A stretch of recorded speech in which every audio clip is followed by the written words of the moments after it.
Today we have the 2023 Skoda Enyaq. This vehicle has done just under 28,000 miles.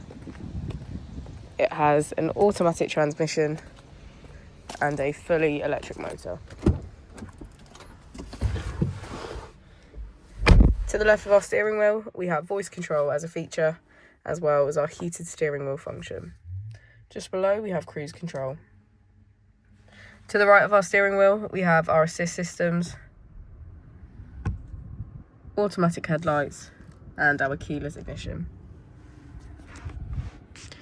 On our screen, we can access navigation, smartphone integration, vehicle settings, our charging, and smart link. If we put the vehicle into reverse, we can see that it comes with a parking camera with parking sensors. Just below our screen, we have our mode button. From here, we can switch between our 4 different driving modes: normal, sport, individual, and eco.